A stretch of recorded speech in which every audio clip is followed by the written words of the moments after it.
ஒரு 13 வயசு சின்ன பையன் 2012ல ஒரு யூடியூப் சேனல் ஸ்டார்ட் பண்றான். ஆனா அன்னைக்கு அவனுக்கு தெரியாது அவனோட சேனல் தான் இந்த உலகத்தோட மோஸ்ட் சப்ஸ்கிரைப்டு யூடியூப் சேனலா மாற போகுதுன்னு. 100 days 100 குட்டி ஸ்டோரிஸ் பார்ட் 2ல இன்னைக்கு டே 29. இந்த மாதிரி யூஸ்ஃபுல்லான குட்டி ஸ்டோரிஸ்க்கு நம்ம பேஜை ஃபாலோ பண்ணிக்கோங்க. 1998 அமெரிக்கால ஜிம்மி டொனால்ட்சன் பிறக்கிறாரு. 13 வயசுல ஒரு கேமிங் சேனல் ஸ்டார்ட் பண்றாரு. பெரிய அளவுல ரீச் இல்ல. உடனே மிஸ்டர் பீஸ் 6000 ஒரு சேனல் ஆரம்பிச்சு தொடர்ந்து மைண்ட் கிராஃப்ட் வீடியோஸ் போட ஆரம்பிச்சாரு. ஆனா அதுவும் ஃபெயிலியர்ல தான் முடிஞ்சது. இந்த யூடியூப்ல நமக்கு செட் ஆகாதுன்னு காலேஜுக்கு போக ஆரம்பிக்கிறாரு. சில வாரங்கள் காலேஜ் டிராப் அவுட் பண்ணிட்டு யூடியூப் ஃபுல் டைம் கரியரா கையில எடுக்கிறாரு. பட் இந்த time funny videos, roasting videos, other யூடியூபர்ஸோட இன்கம்னு டிஃபரெண்ட் வீடியோஸ் போட ஆரம்பிச்சாரு. சேனலோட சப்ஸ்கிரைபர்ஸ் கொஞ்சமா இன்க்ரீஸ் ஆனாங்க.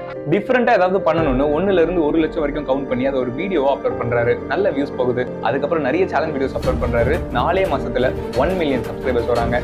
இதை செலிப்ரேட் பண்ற விதமா ஒரு ஹோம்லெஸ் மேனுக்கு 8 லட்சம் ரூபாய் கிவ்அவே பண்றாரு. அன்னைக்கு டேட்ல இந்த மாதிரி யாரும் பண்ணதில்லை. அந்த வீடியோ நல்லாவே வைரல் ஆகுது. அதுக்கப்புறம் சேலஞ்ச் வீடியோஸ்குள்ள சேர்த்து நிறைய பிரம்மாண்டமான கிவ்அவேஸ்